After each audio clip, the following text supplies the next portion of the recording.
It's late afternoon in the Panamanian Highlands. The clouds have begun to roll in, low, thick, and gray. A light mist clings to the trees, and the sun's already starting to disappear behind the mountains, when a dog appears on a quiet street in Boquete. Its name is Azul, a scrappy little mutt, tail wagging but caked in mud. And he's alone. That wouldn't be alarming, except he wasn't supposed to be. He had followed two young women that morning, Chris and Lisana, tourists from the Netherlands, bright, careful, eager to explore. But now it's getting dark, and they're nowhere to be seen. Welcome back to Legends May Live, where we explore the strange, the mysterious, and the downright eerie. But before we get into today's episode, just a quick note. All of our stories are true or allegedly true, but sometimes details may be added to fill in gaps, and other times there are conflicting accounts. Also, I'm likely to pronounce things terribly wrong with my Alabama English, so just take this as entertainment, not a documentary.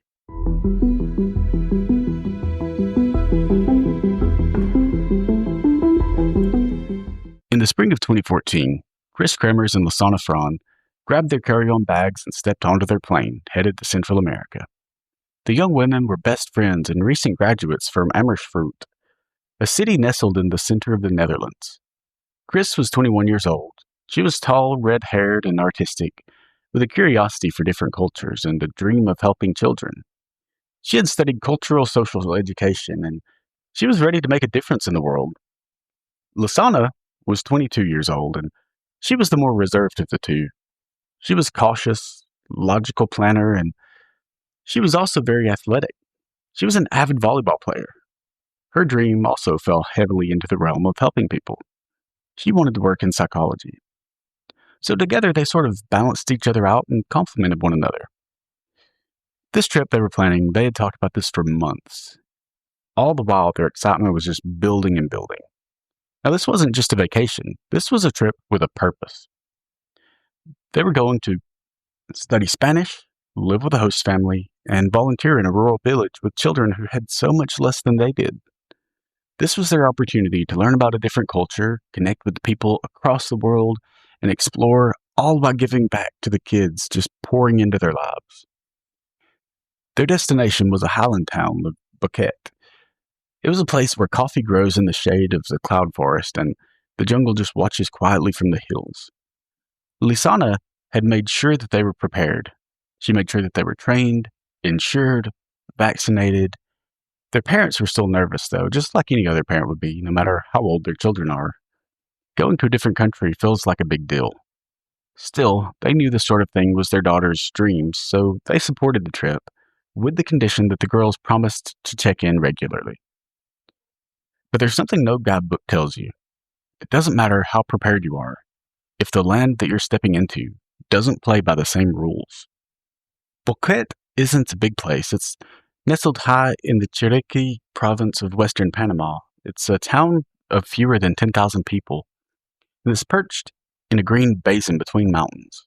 It's known for flowers, cool temperatures, and coffee plantations.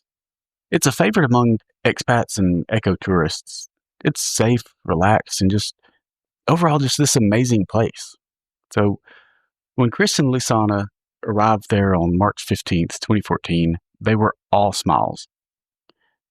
They went sightseeing, they were taking pictures, standing near waterfalls, hiking in the sunshine, posing with their host family's dog. They just had this post-graduation glow, and they were like, finally here. They had that buzz. And so they checked into a local language school, Spanish by the River, and quickly settled into the rhythm of small-town life. Their mornings were filled with Spanish lessons, afternoons with exploring. Then they spent their evenings with their host family just enjoying home-cooked meals, conversation, and planning the weeks ahead. But the trip wasn't just about sightseeing. They had signed up to volunteer at a school nearby, helping children in the surrounding indigenous villages, and that part of the trip was set to begin on April 2nd, which meant they had a few free days to explore on their own. So, on the morning of April 1st, the girls packed a small backpack with just the basics, snacks, some water, phones, and a camera. They told their host family they were heading to El Pianista Trail. It was a well-known trail that began just at the edge of the town, and it wound up into the forest mountains.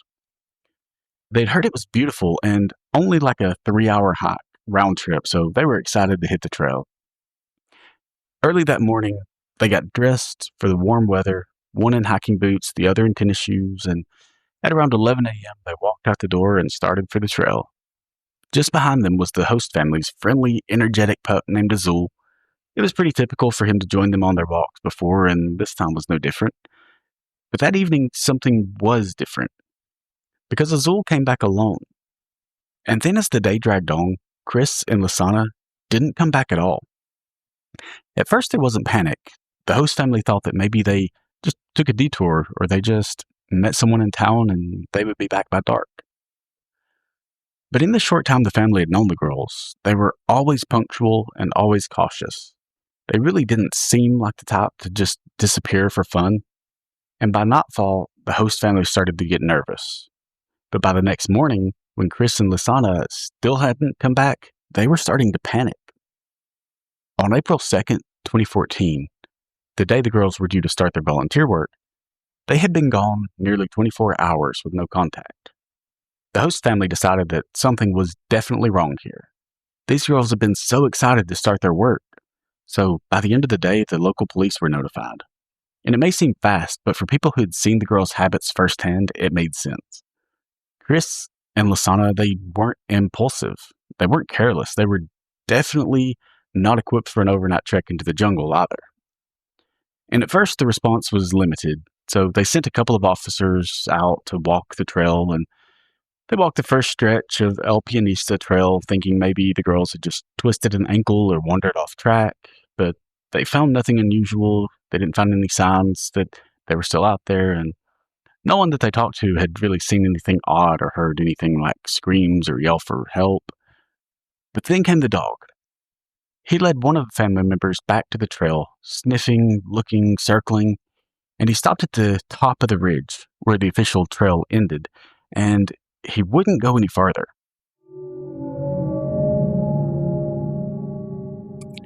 The next day, the girls' families were contacted back in the Netherlands, and they were told that their daughters hadn't returned and that a search was underway, but so far no trace had been found, to which their parents were, of course, horrified.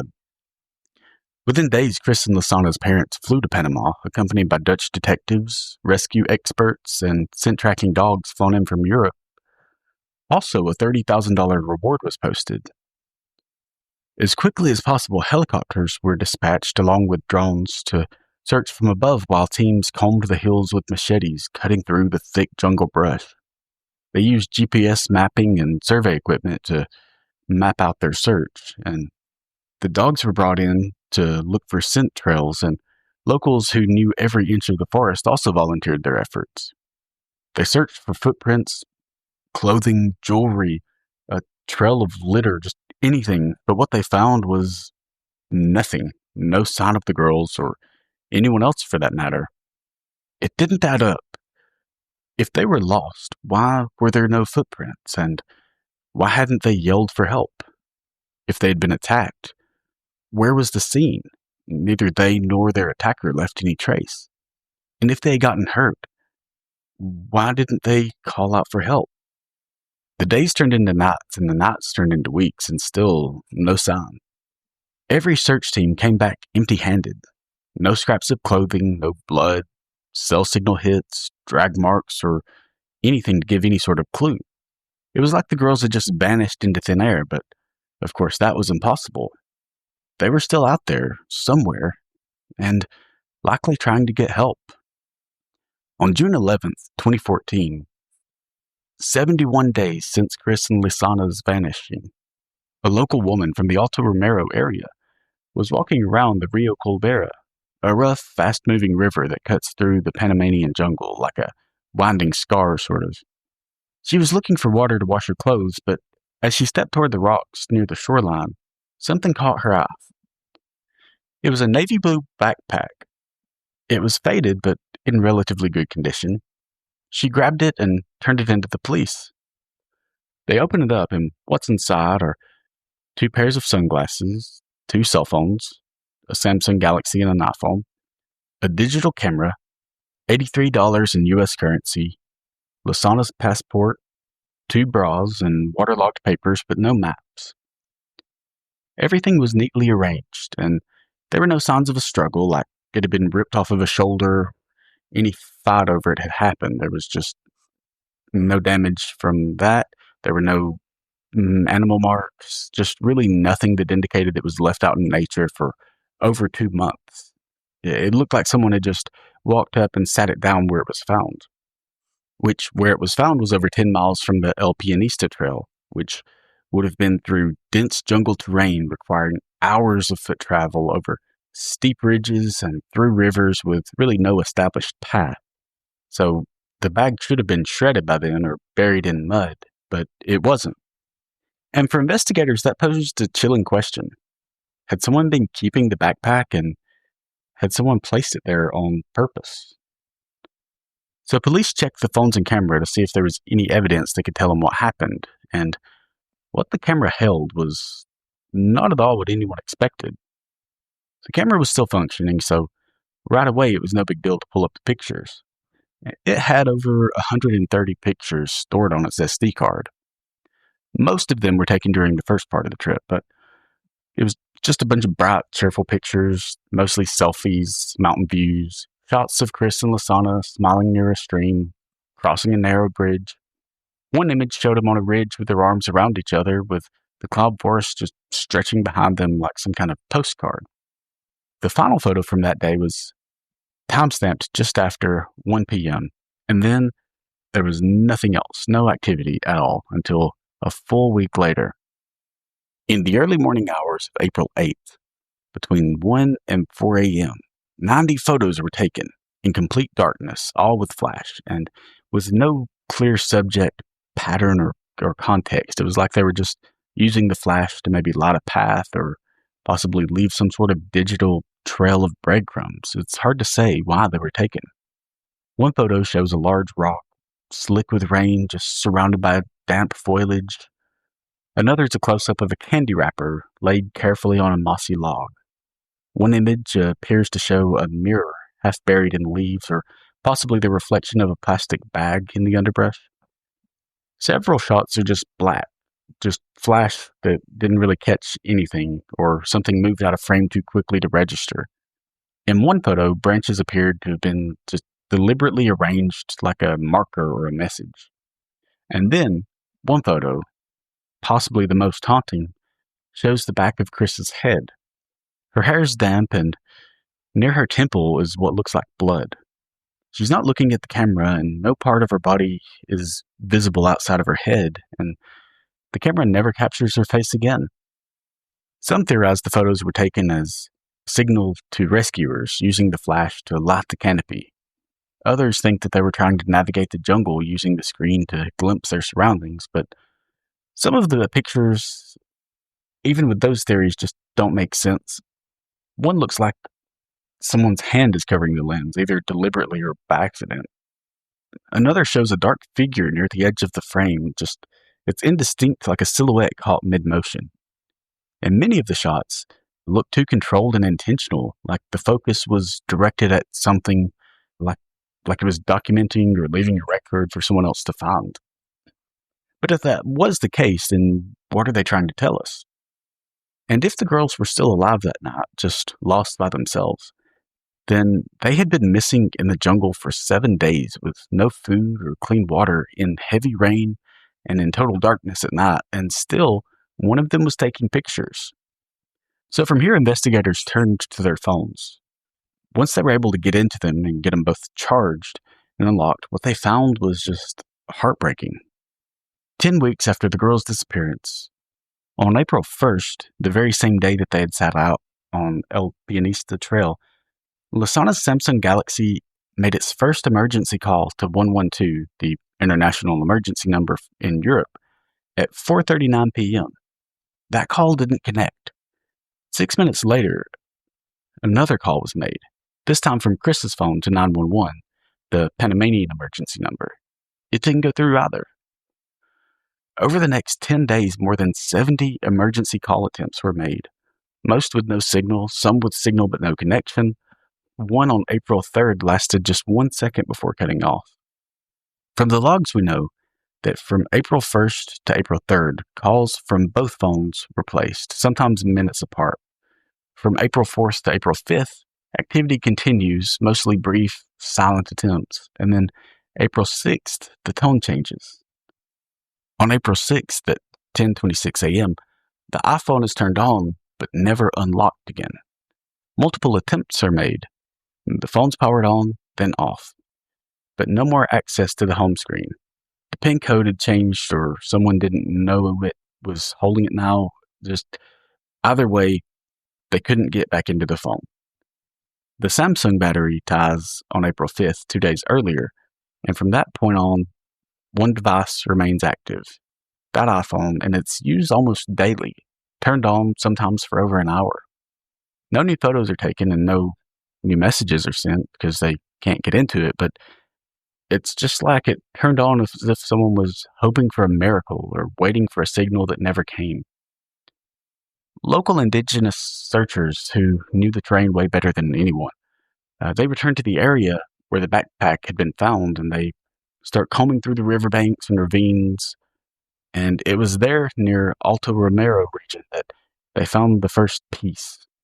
It was a boot, and inside of it was a human foot, still intact and still in the sock. DNA testing confirmed that it belonged to Lisana Fraun. Over the next several weeks, more discoveries followed. A fragment of a pelvic bone belonging to Chris Kramers, several long bones like shin, rib, femur, scattered along the river's edge downstream from the backpack's resting place. In total, 33 bones were recovered, but no skulls and no full torso. Just fragments. The condition of the remains raised even more questions than they answered, though. Forensic analysis revealed that Chris's bones were unnaturally clean. Some even appeared to be bleached. Also, there were no signs of animal scavenging, no obvious decomposition patterns from jungle wildlife. Lisana's foot, on the other hand, still had some soft tissue intact, which matched expected natural decay. So now investigators had two people who had gone missing together in the same forest and for the same amount of time, but their remains had completely different decomposition timelines. One theory, floated by investigators, was that Chris had died first, possibly from a fall or injury, and Lisana had survived several more days, using the phones and camera to document her surroundings and attempt rescue. It would explain why the iPhone was never unlocked again after April 6th, if Chris was the one who knew the passcode, but that theory doesn't explain the bleaching or the scattered bones or why some were found so far downstream while others were nearly pristine. It also doesn't explain the lack of evidence of any predators, which are abundant in the region. There's jaguars, snakes, vultures, insects, all known to scavenge, but also why were the remains so few when only 10 weeks had passed? Then, if they died from exposure, where was the rest of them? And if someone had helped stage the scene, placing the backpack, cleaning the bones, returning to leave fragments along the river, then why? The most accepted version, at least publicly, is this. The girls hiked up El Pianista Trail on April 1st. At the top, they decided to continue past the marked path, venturing down the Caribbean-facing side of the ridge, and this was a remote, wet descent. And at some point, Chris slipped, maybe fell down the ravine and was injured or possibly dead. Lisana, now alone, without help, tried to survive. She used both phones, tried to contact emergency services for days, but eventually she too succumbed to exposure, starvation, and dehydration. It's a tragic and harrowing end, but there are problems with it, like why no footprints or signs of clothing or damage to the phones? Why was the backpack clean and dry, found sitting neatly above the high water line in the flood-prone area? Why did the remains decompose so differently? And what about the night photos? Some locals and many onlookers online believe something else happened. They think that the girls met someone after they reached the top of the trail. Boquete is a small town and tourists are noticed. And there were rumors early on of two men seen having lunch together with the girls the day of their hike. Some claimed to recognize the men as possible local guides, one of whom had a reputation for being inappropriate with female tourists. Many think that the girls were lured past the summit and led to a more dangerous terrain, or possibly that they had been followed, and then something happened to them, and whether that was assault or an accident, someone tried to erase the evidence, or at least make sure it didn't come back to themselves. But there's no direct evidence of foul play, but there's also no evidence ruling it out either. And the longer you look at the pieces, the harder it becomes to believe that they fit together cleanly. The other theory is more obscure, but certainly chilling. What if the scene was deliberately arranged? The phone logs suggest that someone may have been handling the iPhone who didn't know the passcode. The photos, all taken in the middle of the night, seem strangely methodical, not quite random. The bag is found exactly where it will be discovered by a local woman weeks after the intense searching. So some theorists believe that someone may have kept the phones and backpack for weeks and then just returned them to the jungle to mislead investigators. So what do we know? 2 girls hiked up a trail in Boquete, and they never came back. Their last attempts at contact failed. Their last photos made no sense. Their bodies were never fully recovered, and silence was left behind that still hasn't lifted. Chris Kramers and Lisana Fraun were very smart. They were prepared. They were brave enough to cross an ocean in search of meaning and experience to help others. They weren't reckless, they weren't naive, and they didn't deserve to become a footnote in one of Panama's most haunting disappearances. The trail they walked still exists, and hikers still take it. Some even follow the same path, all the way past the summit where the jungle grows thick and wet and the light disappears before sundown. Some say the trail feels heavier now, like something's still there, watching and waiting. The disappearance of Chris Kramers and Lisana Fraun remains unsolved, with no official cause of death. Thanks for joining me on this journey through one of the most disturbing modern disappearances. If you enjoyed today's story, please leave a like, subscribe, and send it to a friend. And as always, these stories are true or allegedly true. Either way, they live on.